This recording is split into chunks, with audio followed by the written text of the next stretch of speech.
হুমায়ুন কবির তৃণমূল কংগ্রেস থেকে বহিষ্কৃত হওয়ার পর নতুন দল খুলেছে জনতা উন্নয়ন পার্টি এবং যেটাকে বলা হচ্ছিল সংখ্যালঘুদের দল, সেটার বিপক্ষে গিয়ে তিনি একজন ব্রাহ্মণ মেয়েকে সামনে আনলেন, Manisha Pandey.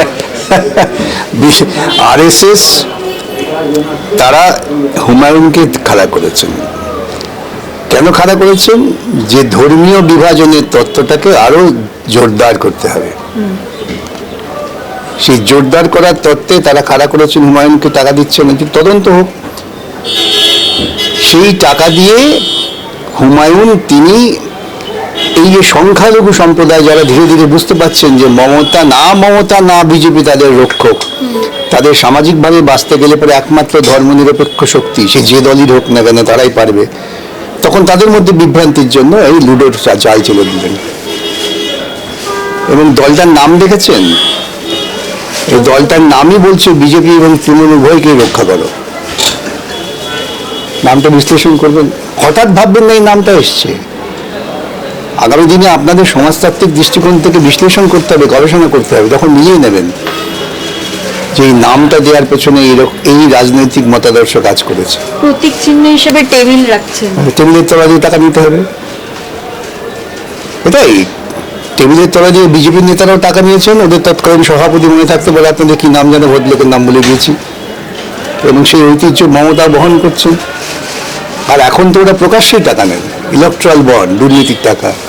Electoral bond supreme court বাতিল করে দিয়েছে, এখন কর্পোরেট ট্রাস্ট, সেখান থেকে টাকা কোটি কোটি টাকা কর্পোরেট হাউস তাদের দিচ্ছে। কেন? বিজেপি ক্ষমতায় থাকলে পরে কর্পোরেট হাউসের কোটি কোটি টাকা মুনাফা হবে, সেই জন্য একই চক্র এটা। এবং যে পার্টির নাম জনতা উন্নয়ন পার্টি, যখন তিনি ঘোষণা করলেন তখন আমরা কোনো সাধারণ মানুষের উন্নয়নের কোনো কথা শুনতে পেলাম না, উল্টে তৃণমূল কংগ্রেসকে শেষ করতে হবে এই কথাগুলি শুনতে পেলাম। কি মনে করছেন এই দিয়ে জনতার উন্নয়ন? না, বললাম যে আমি আগে যা বললাম তাই মিলে যাচ্ছে আপনার প্রশ্নের সাথে। এটা হচ্ছে ধর্মীয় মৌলবাদকে চাগার দাও। এখানে ধর্মীয় মৌলবাদ মুসলিম চাগার দিলে হিন্দু মৌলবাদ চাগার পাবে, বুঝতে পারো না? তার দলে তো হিন্দু আছে, মৌলবাদী লুকিয়ে থাকে, তো থাকে না। মৌলবাদী ব্রাহ্মণরা মৌলবাদী নয়, ব্রাহ্মণরা সবচেয়ে বেশি মৌলবাদী। ভারতবর্ষের বুকে যত সন্ত্রাস হয়েছে, ব্রাহ্মণ তো আপনিও। হ্যাঁ, হতে পারে। ব্রাহ্মণদের মধ্যে বেশিরভাগই মৌলবাদী, চিন্তা চেতনা সুযোগের দিক থেকে।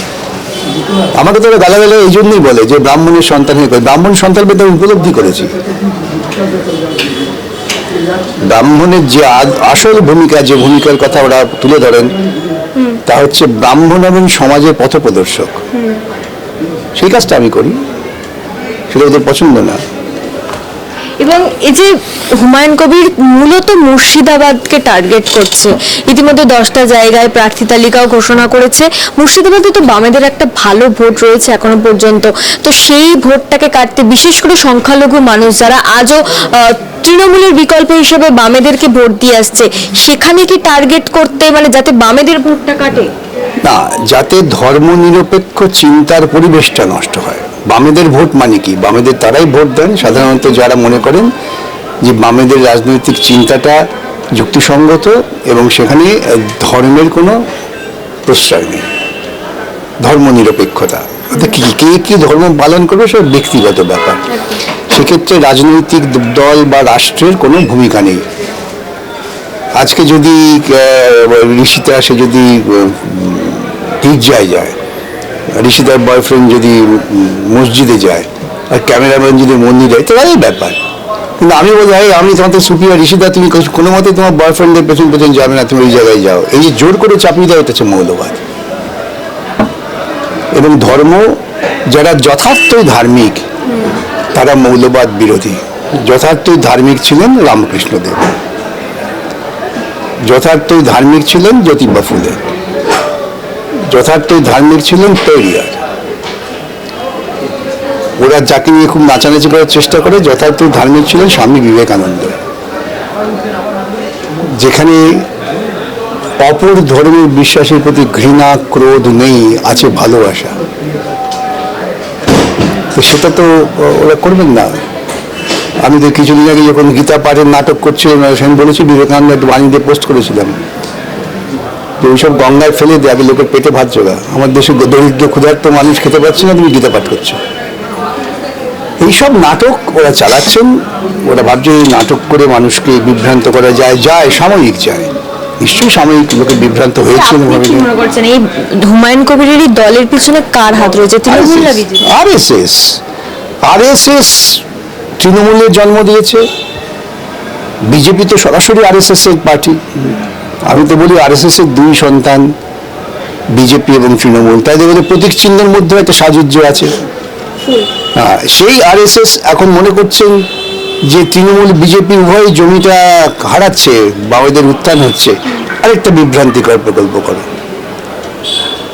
সুতরাং এই সব হুমায়ুন কবির বলেছেন যে টেবিল প্রতীকটা যদি ইলেকশন কমিশনের কাছে গ্রহণযোগ্য না হয় তাহলে জোড়া গোলাপ, ফুল ফুল মানুষকে তো ওরা ইংরেজি ভাষায় ফুল যে অর্থ হয় সেটাকেই মনে করছেন।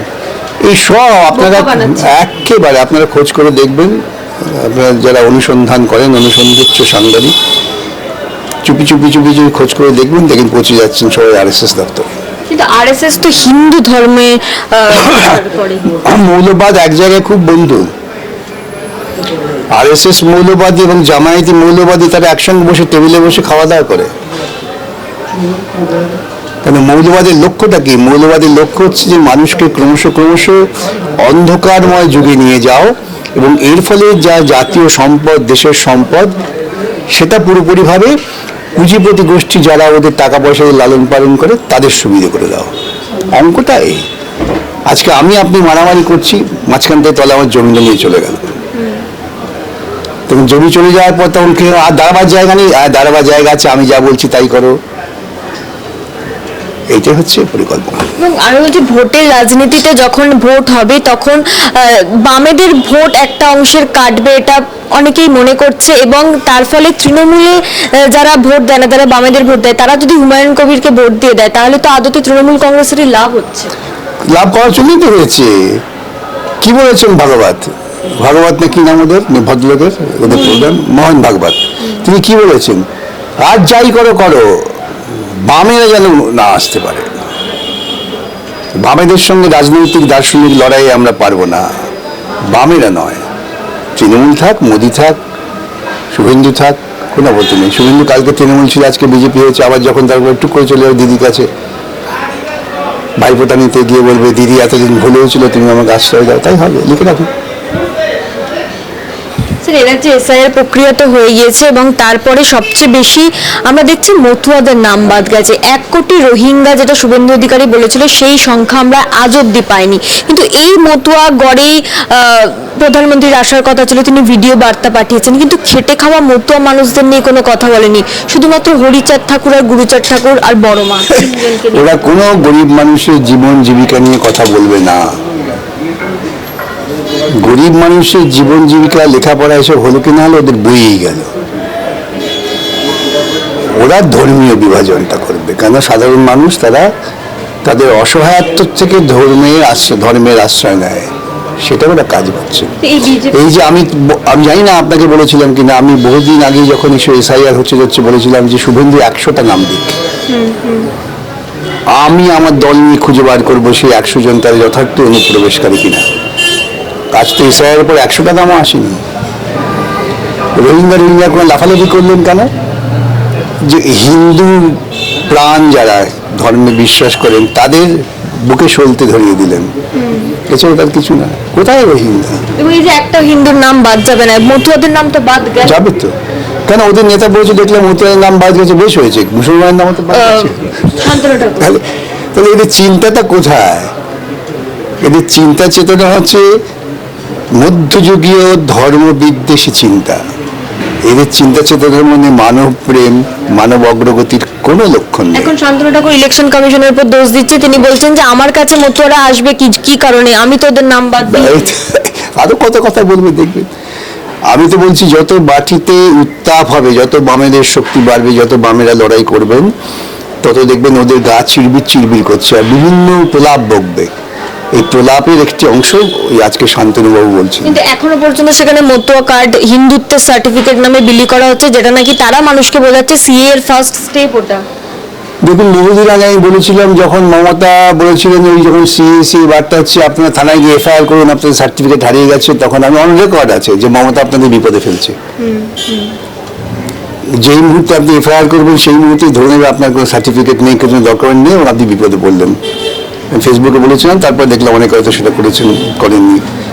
এই যে মতুয়াদের বলছে সিএ দরখাস্ত করো, সব বাতিল হয়ে যাবে। এই দাবি কেন তুলছেন না, যে দাবিটা আমি তুলছি প্রথম থেকেই, যে ভারতবর্ষের বুকে একটানা 5 বছর যারা আছেন, কিভাবে এসেছেন, কোত্থেকে এসেছেন বড় কথা নয়, একটানা যারা 5 বছর আছেন তাদের প্রত্যেককে নাগরিকত্ব দিতে হবে। এই দাবিটা কেন তুলছেন না তৃণমূল বিজেপি? তার কারণ এই দাবি হলে পরে এই সমস্যা আর থাকবে না। এই তথাকথিত অনুপ্রবেশের তত্ত্ব মমতার তৈরি, সেই মমতার তৈরি গাছের ফল নিয়ে বিজেপি এখন খেলছে দুজনে মিলেই। সেই সুযোগটা আর থাকবে না, তাই ওরা এই যুক্তিসঙ্গত দাবিটা কখনো মেনে নেবে না। এই মতুয়া কার্ডের নাম করে তো তাদের থেকে 200-300 কিংবা তার নেবে। বেশি টাকা নেওয়া হচ্ছে, নেবে। কোনো কাজে লাগছে না এই কি card। করে যাবে? ওরা টাকা তোলাতে ওদের লক্ষ্য। ওপরের নেতারা আদানি আম্বানিদের থেকে টাকা নিচ্ছেন, নিচের নেতা ভাবছে আমরা এখান থেকে টাকা তুলি। এই দুটো দলের মধ্যে টাকা তোলার ক্ষেত্রে ঐক্য ছাড়া কোনো ঐক্য নেই। তাহলে মতুয়াদের কি হবে? লড়তে হবে, আমাদের সঙ্গে মিছিলে হাঁটতে হবে। মিছিলে হাঁটলে তারা নিশ্চয়ই তাদের অধিকার, দেখলেন না মিছিল করে আওয়াবন্দি বন্ধ করে দেওয়া হলো। 1 বছর কৃষকরা রাস্তায় বসে থেকে অত শক্তিশালী মোদির 3 কৃষি আইন প্রত্যাহার করতে বাধ্য হলো। হাতে লাঠি নিয়ে মিছিল করো, আমি প্রত্যেককে বলি, দেখবেন সুসুর করে বাবুরা যুক্তিসঙ্গত সিদ্ধান্তে পৌঁছবে। মিছিল করে কি আবার ক্ষমতায় ফেরা সম্ভব? বটেই তো, মিছিল করলে মানুষের মধ্যে চেতনা বাড়বে, সে মানুষ তখন তার নিজের উপলব্ধির মধ্য থেকে প্রজাতান্ত্রিক ক্ষমতা প্রয়োগ করবে। সে মানুষ তখন 1 বোতল মদ বা 500 টাকার ভিত্তিতে তার মানসিক বৌদ্ধিক চিন্তাকে নষ্ট করবে না।